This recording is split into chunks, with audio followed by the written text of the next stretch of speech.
Hey, welcome in everybody. This is the Take the North podcast presented by Odyssey. I am Dan Wiederer, joined today by a very special guest, my colleague at The Athletic, Kevin Fishbain, who's filling in for Mark Grote today, who's got radio responsibilities as we start to look ahead to Bears 49ers in California on Sunday night in prime time. Kevin Fishbain, how you doing, bud?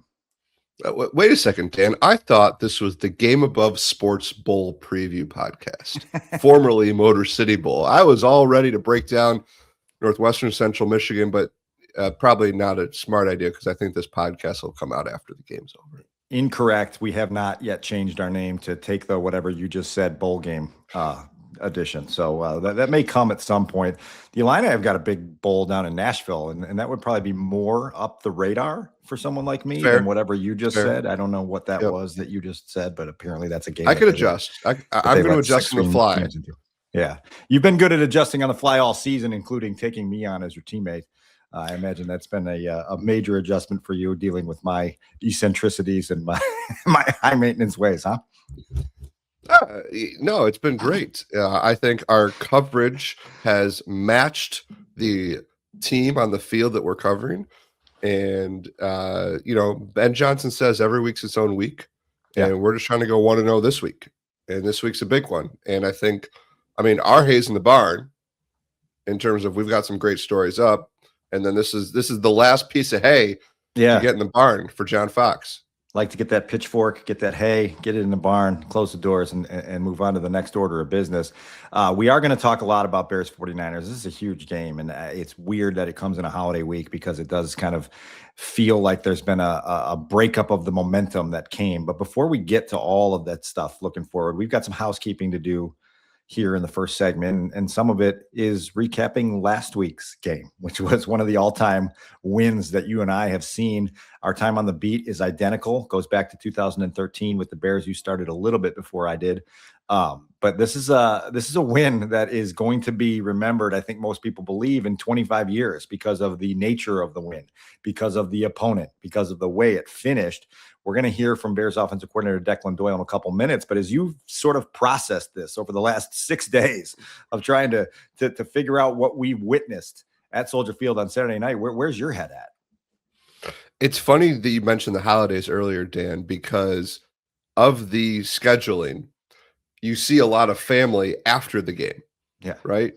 And so everyone I saw is just like, there's this euphoria in the city. And like the number one question I get asked is like, well, I know you guys aren't supposed to cheer in the press box, but how could you not like, and I was kind of explaining that, especially for what you and I have to do work-wise, there's a little bit of a frenetic, like typing that's taking place. We don't even have time.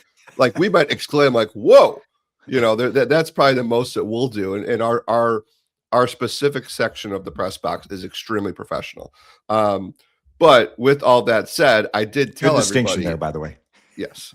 The front row of our section. I did tell everyone that I saw over the holidays that it was the single greatest win I have ever covered and the single biggest play, most momentous play that I've ever been a part of. And then you and I talked to people who covered the team longer than we have. I talked to David Haugh, formerly of Take the North, and asked him, I said, have you ever covered a game of this magnitude that ended like that? And he said, no. This is a game that no matter what happens Sunday in the playoffs, next season, whatever, this is a game that will be talked about for, what Jeff Joniak called it? He called it a where were you game. Where were you when this happened? It's really interesting because Adam Szynski, our ace producer here on Take the North, brought up the question the other day on whether that Caleb Williams to DJ Moore touchdown pass to end it is possibly, arguably, the greatest throw in Chicago Bears history because of the opponent, because of the walk-off nature. I haven't had a chance because of the holidays, because I have a wife, because I have children, because I have responsibilities, to go back through the list that we did in 2019 at the Tribune of the 100 greatest moments in Chicago Bears history. And they weren't necessarily, they were the most impactful moments. They weren't all positive, but they were the 100 moments. And I'd be curious to go through that list when I get an opportunity, maybe on the long flight to San Francisco, to see how many of those 100 moments were actual passes, right? Like we've got Hester returns and Sweetness runs and, Wilbur Marshall fumble returns in the NFC Championship game. And there's not a lot of passing moments on that list, I would guess. I haven't become a historian on what Sid Luckman's signature moments were way back in the day. But, at first blush, you feel like, man, that question feels like it's a little bit prisoner of the moment. And then you start to reflect on it and you're like, there's some validity to whether that pass, given the nature and the circumstances, was indeed one of, if not the greatest pass in Chicago Bears history. I mean, you take into account Packers, playoffs, national television, overtime, walk-off, and the difficulty of the throw. Like, we don't have to get into the advanced stats. And catch, yeah. And catch, because, like, I the advanced analytics of it say it was one of the most incredible throws, period, of the season, of Caleb's career. And then you add in every layer. Now, as you know, Dan, I'm a big believer that the Jay Cutler throw to Marquise Wilson to beat the Chiefs, or I don't remember that. Well, it was a critical throw, 2015. Yeah, that throw was one of the single greatest throws I've ever seen. But like it you and Patrick Finley have yet to do the oral history on that play, which I'm still waiting. We should do that. Would be a good Sun Times Athletic collab. We'll have to talk to the bosses about that. It was right at the pylon, and then but yeah, like just simply game-winning passing touchdowns. You have the Shane Matthews to James Allen Hail Mary in 01, which was incredible. It tied the game. Cutler to Aroma Shadu in 09, but they didn't make the playoffs. You got Josh McCown to Alshon in that Cowboys game. But this one, with everything on the line, with the difficulty of the throw and the catch, I think you could say it's the greatest single moment this century. And I bet you if you went through the best throws the Bears have ever had, it'd probably be a candidate for number one.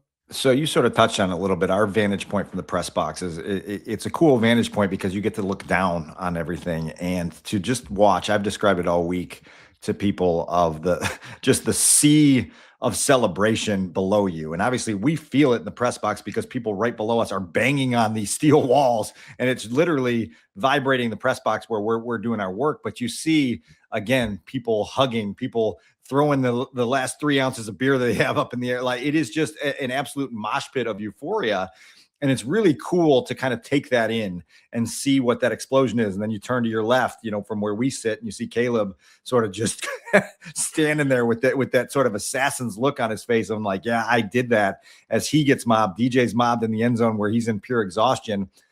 That scene is one that will never leave your mind. Now, I thought it'd be interesting from the opposite side of the field to ask Declan Doyle, who's the Bears offensive coordinator, who's looking at that play from a similar vantage point, not identical, obviously on the west side of the stadium where we're on the east side of the stadium and he's a little bit lower. But we asked him this week about him taking in that entire play from the time the call came in through the headset to the time DJ was laying in that north end zone. Here's what Declan had to say. Take us through your entire experience of that final play of overtime on Saturday from the time the call went in to the time that DJ made the catch. Yeah, we felt really good about that play call. Early in the week, we practiced it, and then going into the game, it was one of those that, Ben had kind of highlighted. Thought it may come up earlier in the game, and it kind of hadn't, and it turned out, to be kind of the perfect time to call it. We really felt like in heavy defense, we were going to be able to kind of tie down their backside safety and be able to take a shot over the top. When we came out of the huddle, they were in really like a shell structure. It was pretty low with the safeties, and so right away, as soon as we broke it, we were upstairs, but we were like, this is going to be a walk-off if he gives him a shot.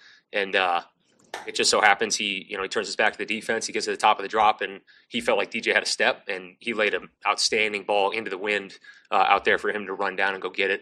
And then, like everybody, was just pandemonium in the box and stuff like that. But really just a great example of, our preparation going through the week and having confidence in something, and then going out and executing on Sunday. What's the coach's box for those 30 seconds after the catch is made? It was nuts. It was like the stands. We were excited about what had happened, and we couldn't wait to get back down to celebrate with everybody.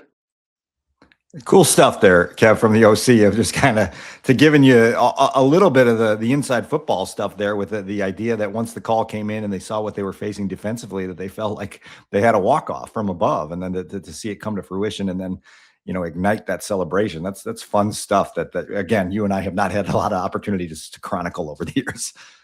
No, and that coach's box, I believe it's an old stadium. It's not like the nicest coach's box in the world, so I'm glad that it stayed. The structure was able to contain that excitement. But DJ said after the game, every time he was interviewed, that once he lined up, he knew he was going to get one-on-one, and I think that's a testament to, obviously, I'm going to sound cliche here, Dan, but the coaches saw something on tape. They put it in practice. It worked in practice. They go to the game. They see it. You think about the situation. They just had that common on guy run. It's first down. Yeah. Packers are obviously thinking they're just going to keep running until they get into field goal range. And what's fascinating too, Declan in that same presser was asked about Caleb and the deep ball, because Caleb throws over 40 yards this season. He's 2 for 6. That one, and then the Luther Burner one in Dallas when Luther was wide open in that misdirection play for the touchdown. Flea flicker, right? Yeah. Yeah, the flea flicker. Yes. The almost went over his head flea flicker. So and that's it. And this isn't an offense that's going to air the ball out a ton, but Declan kind of said this is a point of emphasis for Caleb. And yeah, it would be nice to throw it deep, more often than we have. So it was nice to see that in that wind. That was something Cole Kmet kept bringing up. You guys don't understand. It's one thing to do that at practice. It's 25-mile-per-hour winds in that moment. For Caleb to hit it, just a reminder of that guy's potential. Yeah, the arm talent's unbelievable. And again, you mentioned they're in 13 personnel. They got 3 tight ends on the field. Everyone's thinking run there, and they've been running out of that sort of personnel group all night long, and then they hit it there. So it's remarkable. We'll see where it takes them beyond this. Obviously, it was part of the reason that they clinched a playoff spot last weekend, and now have set themselves up to do some fun things in January, which will be there for every step of the way. Got some honors to tick off here before we get into our game spotlight here. Big week at Haugh. I think it was Tuesday when the Pro Bowl rosters were announced. The Bears got 3 Pro Bowlers in, 1 notable snub, Deshaun Wright, but the 3 that are in for the Bears are 2 offensive linemen, Drew Dahlman and Joe Thuney, and then obviously very deserving veteran safety Kevin Byard. What were your initial reactions? I know you handled the Pro Bowl story for us at The Athletic. Your initial reaction to the Bears representation in that quote unquote game, or whatever we're calling it now, that they do at the end of the postseason. Actually, it's multiple games. It's Pro Bowl games. There's dodgeball. There's everything. Yeah. I wrote that story, Dan, and my initial reaction was I had to delete 2/5 of my story because I thought Deshaun Wright was going to get in, and I thought Josh Blackwell was going to get in. Now Blackwell, that's special teamers a really tough spot. One spot, only right? one guy, but I thought he's had 2. Now the onside kick that happened 2 days before the Pro Bowl came out, so maybe, or 3 days, so maybe it wasn't factored in, but 2 of the biggest moments any special teams guys had all season, and he had 2 of them. I thought he'd get in, and Deshaun Wright. I just think I get that interceptions are not the be all end all to judge quarterback play. I don't want to take anything away from Cooper DeJean and Quinyon Mitchell and Devon Witherspoon. Those are, especially Witherspoon, Illini guy, phenomenal corners. Deshaun Wright leads the league in takeaways. And I think what's amazing about Wright is his 2 biggest plays of the year were strips. Coming in at critical moments in high leverage situations on national television and ripping the ball away. From Josh Jacobs and Jalen Hurts. So I was really, I'm sure he's going to get in eventually. Blackwell might too. Darnell Wright might as well. Maybe Jonah Jackson. But to your initial point, I don't think anybody was surprised about Byard, Thuney, and Dahlman. And I will say this about Thuney. You could speak to the other guys. As I was kind of looking up some numbers, it's hard with offensive linemen That stuff's so subjective, right? Right. With that said, the numbers on Tooney by Pro Football Focus are incredible. I think he's allowed one quarterback hit all season Okay. that they credited him to. I mean, it's just insane that is it's just you never notice him, and you never for good or he's just, Yeah. it's incredible. The guy is what's he 32, and it's his fourth Pro Bowl appearance in a row. He's probably going to be All Pro.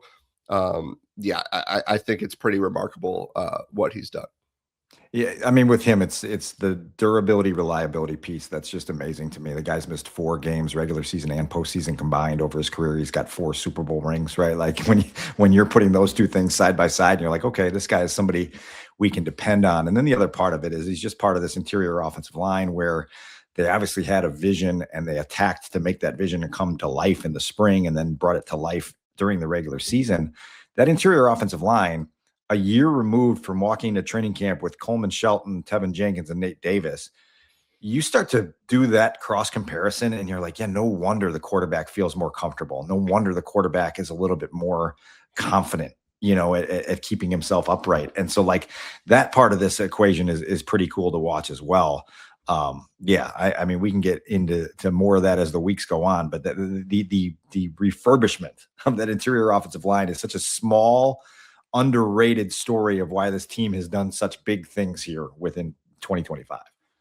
Yeah, we compare this team a lot to 2018. We made those comparisons before the year, kind of 2018's a ceiling. That would be cool. There's a lot of similarities. And that team's offensive line played really well. Cody Whitehair went as an alternate. Charles Leno went as an alternate. But I think actually maybe even better comp would be 2013. The last time the Bears had an offense this good. And you had Kyle Long, you had Matt Slauson, you had Garza in that interior. And they you go played all the way together back all year, right? The continuity part of that. They didn't miss a snap till Jordan Mills at the end. And then you go all the way back to 06, Ruben Brown and Olin Kreutz right there in the middle. So yeah, it speaks to, as you said, the vision and all those guys playing to the level of their compensation, which is a rare thing when you talk about Bears acquisitions. Usually it's the other side, but these guys, it was hit. One last honor to tick off here. We gave out the Chicago chapter of the Pro Football Writers Association every year gives out the Good Guy Award at Halas Hall to the Bears player or personnel member that is professional and courteous and candid and helps us do our job to the best of our ability. And so it's always a fun honor to give out. It took on a little more meaning to you and I after 2021 when the honor was renamed for our late friend Jeff Dickerson, who obviously was the best of the good guys, right? And we lost him to cancer late in December 4 years ago. It's hard to believe. Honestly, I get a little bit emotional thinking about how fast that time has passed and how much we've missed with JD over that time.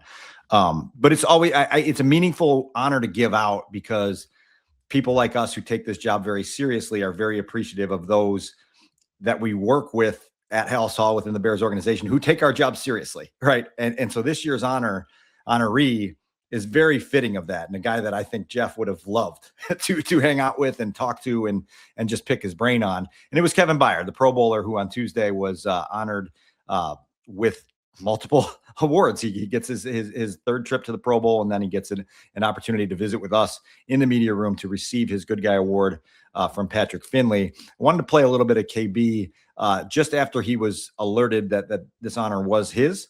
We'll listen to that and react on the other side. Thank you for everybody who voted for me. That's definitely an awesome award. Honestly, every single day I just try to be as authentic as I possibly can. I try to be a good human being, you know what I mean? And just try to be the same person every day. And honestly, I want to kind of highlight a couple things as well. Like I said, honestly, I didn't know I was getting the award. I didn't know the award was named after your son. Actually, just this past week, my wife and I has worked with, I'm not sure if you heard, but it's called the Raleigh Foundation.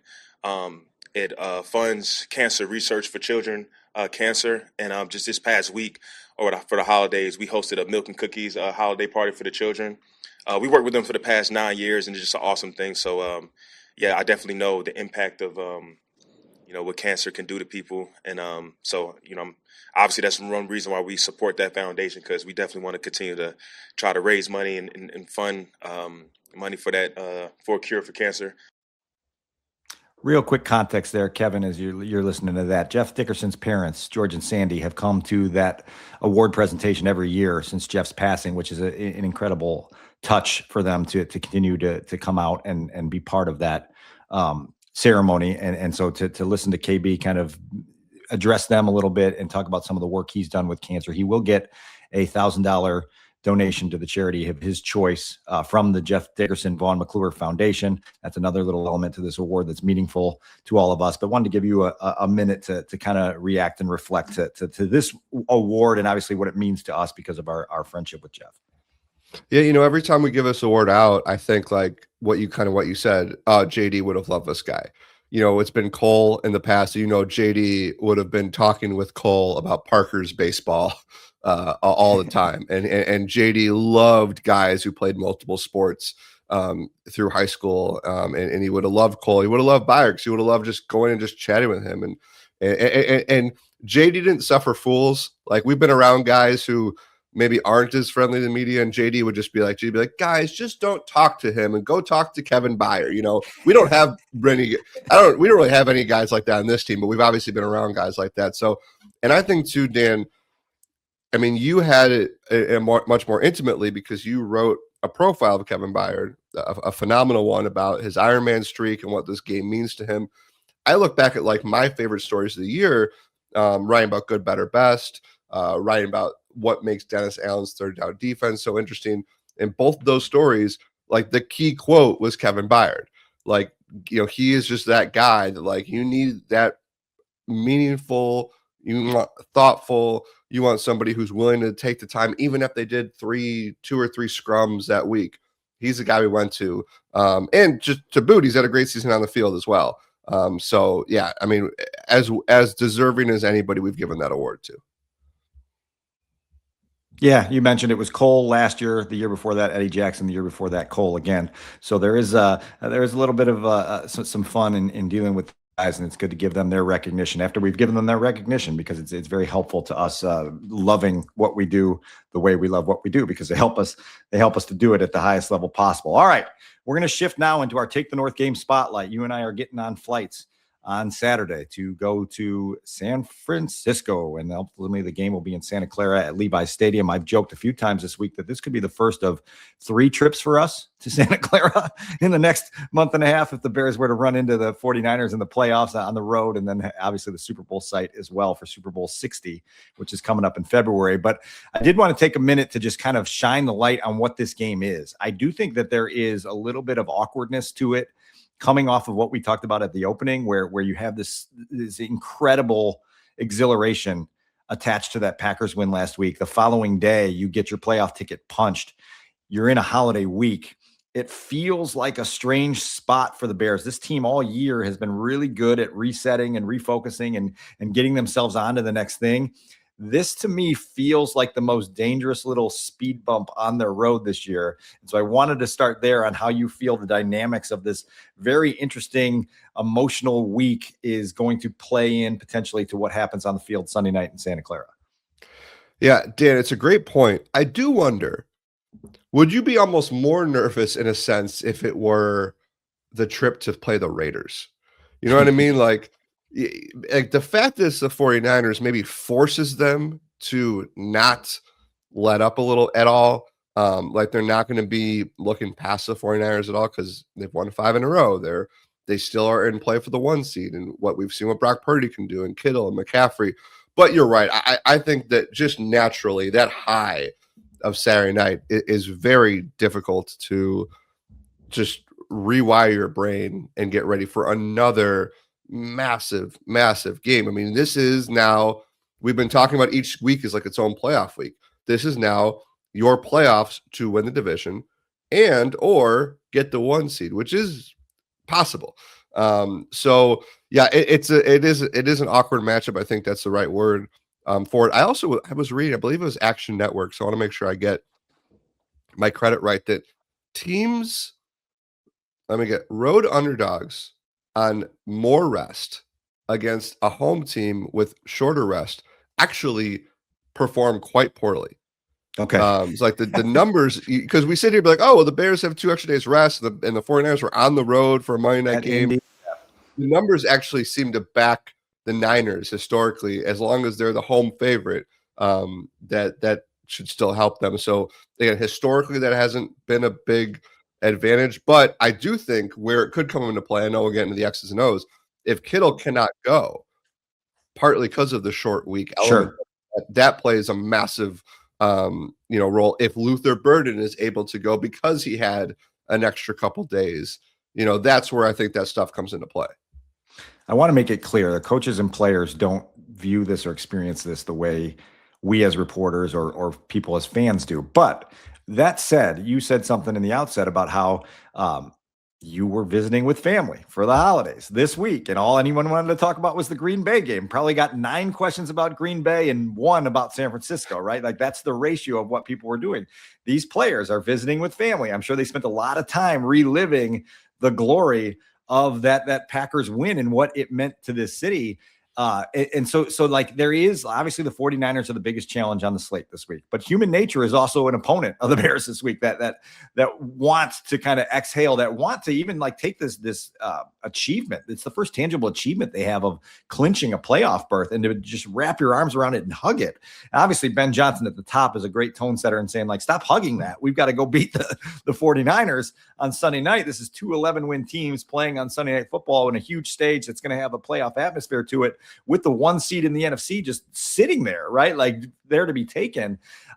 So obviously there's plenty of motivation to go play this game. As you mentioned, it's easier to go play the 49ers than a hapless Raiders team in some ways, because the big game nature gets you rewired. I'm probably telling right now on what my pick is going to be when we get to our pick segment, but there's a concern for me about the Bears' ability to do this. And it's not necessarily a bad thing either. I said to Jeff Joniak on Wednesday at Hellsall, I said, it wouldn't be the worst thing in the world if this team kind of stumbled on Sunday and then got the ultimate reset and the ultimate refocus for the rest of the way, and that happens to teams every once in a while, where you get that one last reality check before you realize, okay, now we're really going into season on the line. We're done the next time we make a misstep. I gave you this analogy at Hallis Hall, and I'll give it to the listeners because it means nothing, which is why I think it's important. 2018, Bears clinched the division, beating the Packers at home in the 3rd to last game of the year. Then they travel to Santa Clara to play the 49ers in the 2nd to last game of the year.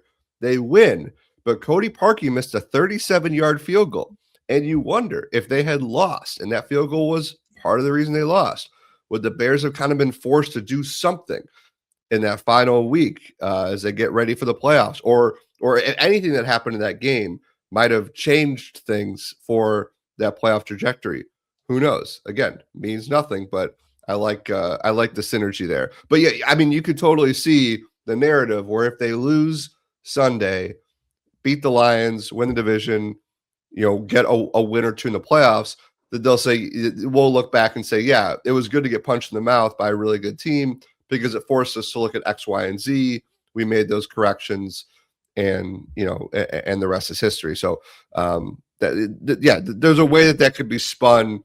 Anyway, now what you don't want, Dan, is to really get punched in the mouth. And it's like, oh, like we don't belong here.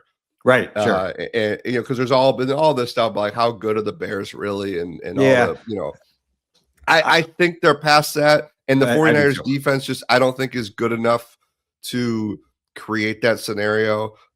So I'm not too worried about that happening. I guess they could also win. Oh, for sure. Yeah. I mean, we'll see what our predictions say, but there's no question. I'm surprised. I'm still surprised by the line. You and I were both surprised by that number. I expected it to be 6. It's 49ers by 3 right now, and we'll see kind of which direction this whole thing takes on Sunday night. And with that in mind, we'll move on to our 3 things to watch Sunday night, because now we can talk about the nitty-gritty of this football game. I do this every week, 3 things to watch, 3 things to watch. And we've got some fun things to watch this week, Kevin, because the first thing on my list is Thomas Morstead. He is, of course, the 49ers punter. He has, of course, not been needed very often lately to punt. He has been primarily a holder for the 49ers in the month of December. And so I wanted to give you some stats so people understand just how much of a role the 49ers have been on in the month of December. Obviously, their bye week was folded in here. And so when you say to people that the last time that Thomas Morstead punted was with 13:35 left in the fourth quarter of week 13 versus the Cleveland Browns on November 30th, it's kind of jarring. You're like, wait a second, I'm looking at my laptop. It's December 26th. They haven't punted since November 30th. What the hell is that? So I'll add some more onto this. The 49ers have scored 94 points since the last time they punted. Here is the log of San Francisco possessions since the last time Thomas Morstead punted a football. Touchdown, field goal, end of game. Touchdown, touchdown, field goal, touchdown, touchdown, fumble, field goal, field goal. Touchdown, touchdown, touchdown, field goal, missed field goal, touchdown, field goal, touchdown, interception, end of game. Do what you want with that, Kev. Shout out to, I don't know if he's a friend of the program, he's a friend of mine, Tom Musick, that Josh McCown game against the Cowboys in 2013.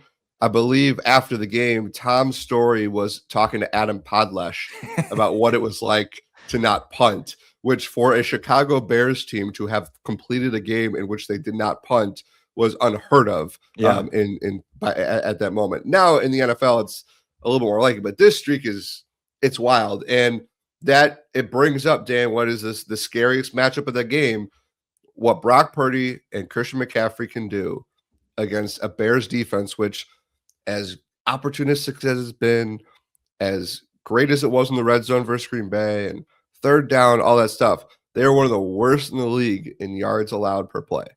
And if it's 3rd and 1, 3rd and 2 every drive, Dennis Allen can only do so much. Yeah, I mean, McCaffrey is he's up to 1,900 yards from scrimmage and 16 touchdowns this season. And so you have to find guys that can match a weapon that's dynamic. That's going to be part of this. The second thing to watch, and we'll come back to this side of the ball in a minute, but we're going to flip sides of the ball here, and I'm going to turn this over to you because the second thing to watch is all the time in the world for me. Our hunch is that Caleb Williams is going to have time to throw on Sunday night, I guess Sunday evening, because we're starting at 5 o'clock Pacific time, because San Francisco doesn't really have a track record this season of getting after quarterbacks the way you'd think they might. Nick Bosa obviously not playing right now.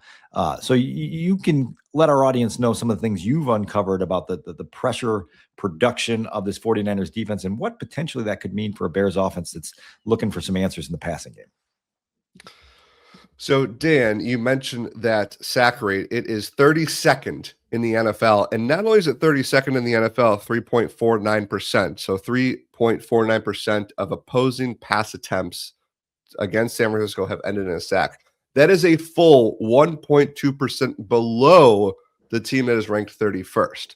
So they are very much at the bottom of the league in this category. I should also note 30th in interception rate. And those two things tend to go hand in hand, which makes the Bears sack rate, interception rate that much more pretty startling. But we can talk about that in another episode. Yeah, I just think that like for a quarterback who, as great as the offensive line has been all year, as great the sack rate has been all year, we do know that Caleb has had to run for his life and do that Houdini act a lot. He might actually have some more time to sit there, go through his reads, maybe hit a deep ball or two. We talk about the DJ Moore throw, and he hasn't had a whole lot of opportunities for that. I just think that could be something new, especially look at the last 4 games, or you can go right 5 games even. Brian Flores and that defense, TJ Watt and the Steelers defense, Eagles, and what that defensive front is, Packers with Micah Parsons, Browns with Myles Garrett, and then Packers again with Rashawn Gary. Like, so now, and again, it's not like the 49ers aren't going to come close to touching him, but statistically speaking, this is a massive difference in terms of opponents' ability to get to the passer. And I'm curious what Ben Johnson is able to dial up because of that.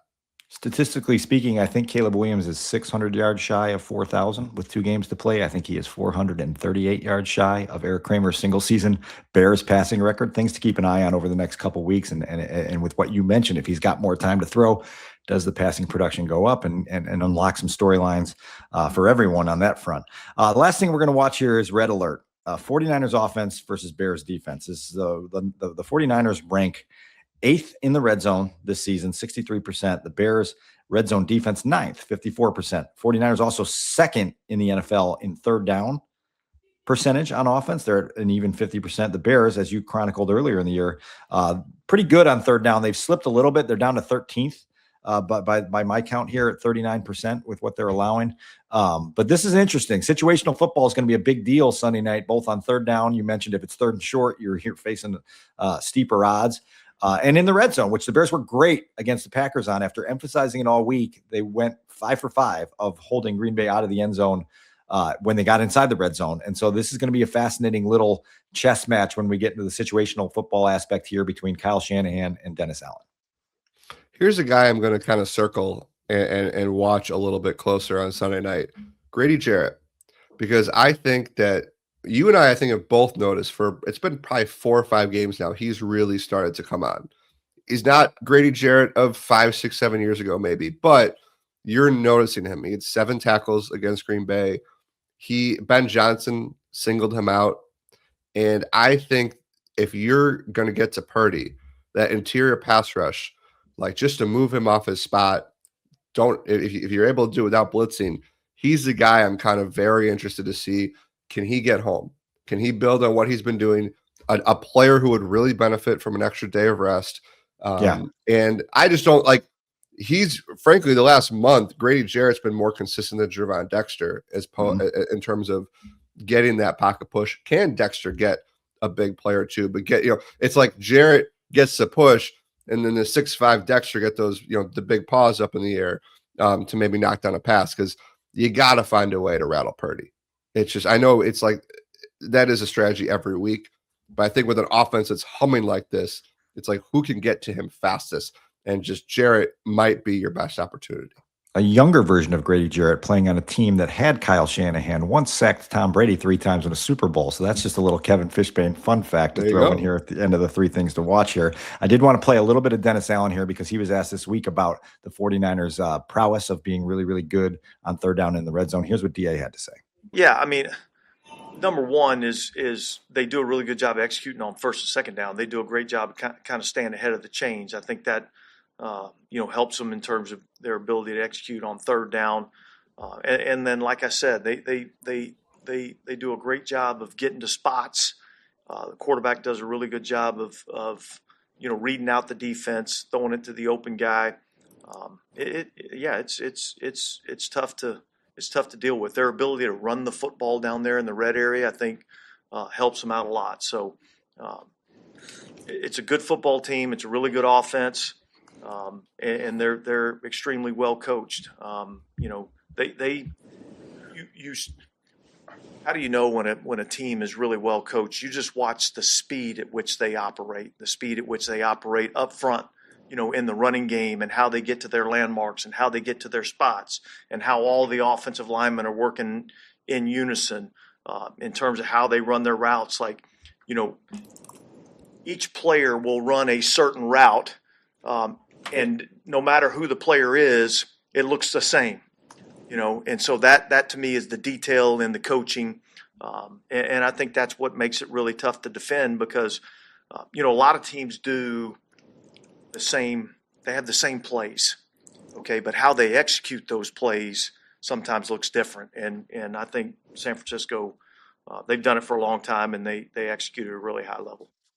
That's really sincere admiration there from Dennis Allen, who's done this for a long time, of what he's seeing from the San Francisco offense. And it's something to just file away as you get ready to settle into your couch on Sunday night and watch Bears 49ers, or in your case, Kevin, settle into the chair right next to me, which, this is our first time going to Levi's Stadium as teammates. I want to let you know that the candy bar at the press box at Levi's Stadium is a problem for me. Like last year in that awful game we watched there, Colleen Kane was like, how many Hershey's Kisses are you going to eat before this game is over? And there was it was just like a mountain of tinfoil. So I'm just preparing you for that, because I have no self-control, and they don't do a good job of creating guardrails for me to keep from becoming a sugar coma guy. Now, listen, I had every reason last year to be in a sugar coma when we were watching. Do you want me to slap it out of your hands if I see you grab it? Just like maybe just like in the second quarter, be like, slow down a little bit, and then we'll maybe find a little bit of a brake pedal on that runaway train. All right, last thing we got to do here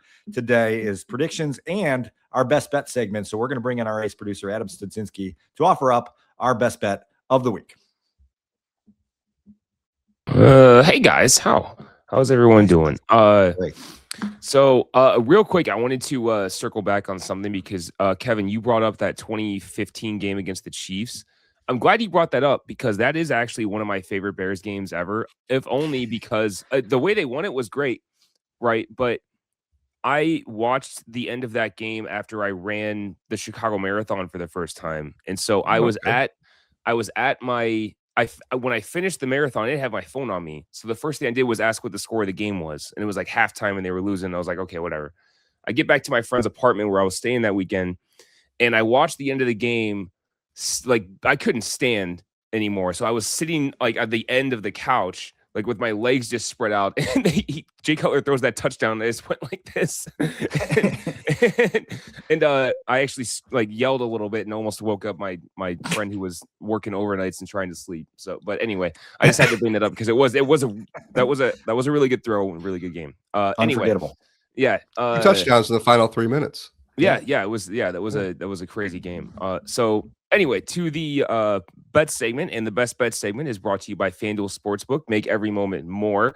So you guys have talked a lot about the 49ers offense and in particular Christian McCaffrey. Christian McCaffrey, this is actually the number. Christian McCaffrey anytime touchdown is minus 270, which is pretty likely is what that means if you're not a huge betting person. And they don't have receiving yards listed for anybody. But if you want to get a little more juice out of this, I have a parlay that we can do that is actually a parlay that FanDuel has put together for us. Excuse me.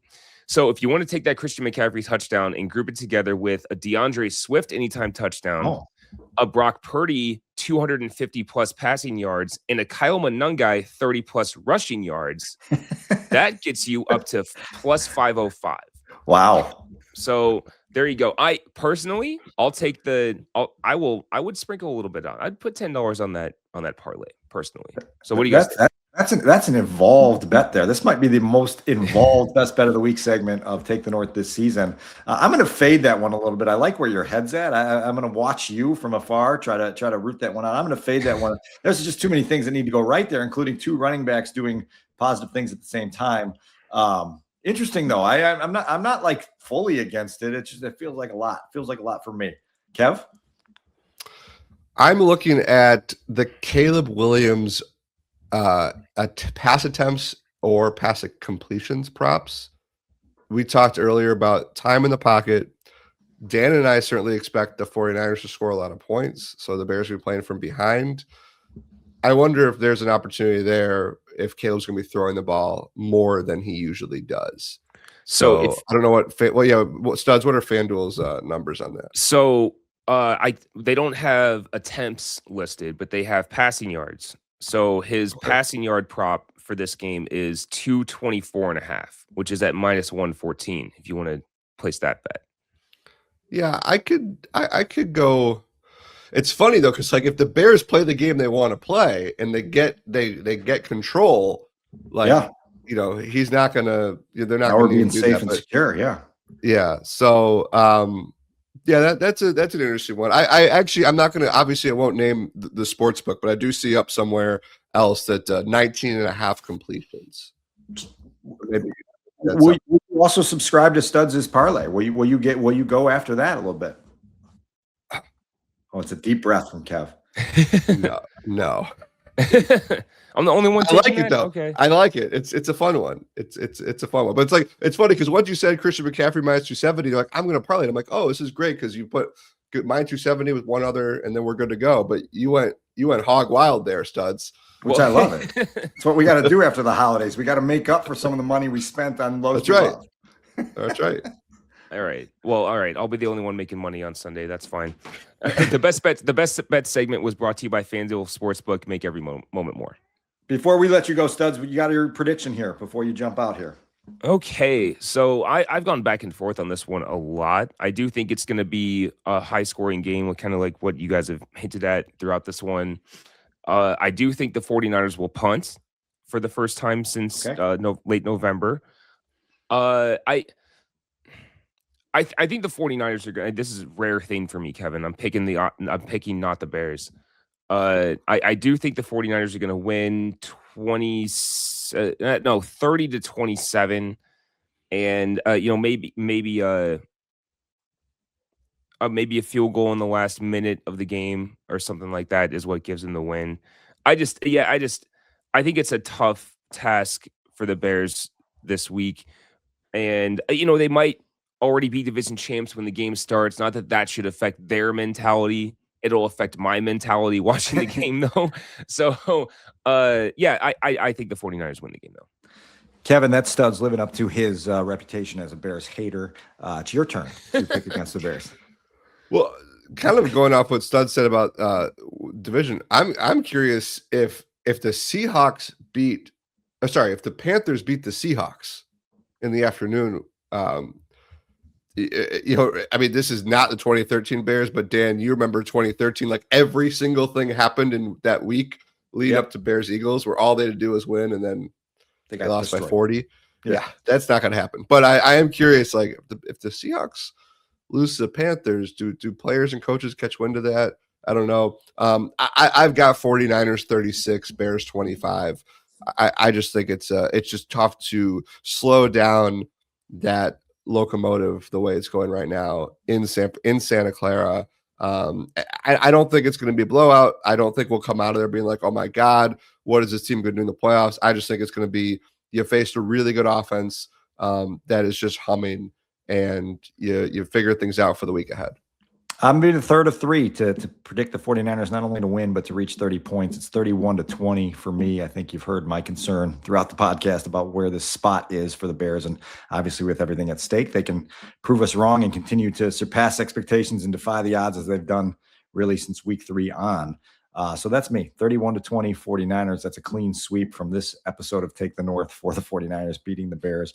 And then we'll reset for week 18, which will occur halfway in January, which is incredible to look down at the calendar and realize we're there. Kevin, it's been awesome for you to come join us today. A terrific episode. As you know, you've got a standing invitation to come join us whenever you want. So thanks for doing so here on this Friday as we get ready for Sunday night. It was an honor, Dan, and I'll go get ready for that game above Sports Bowl in Detroit. Yeah, and I'll see you at House Hall before you fully lock into that game. We'll see what happens. But good luck with that game, because I won't be watching.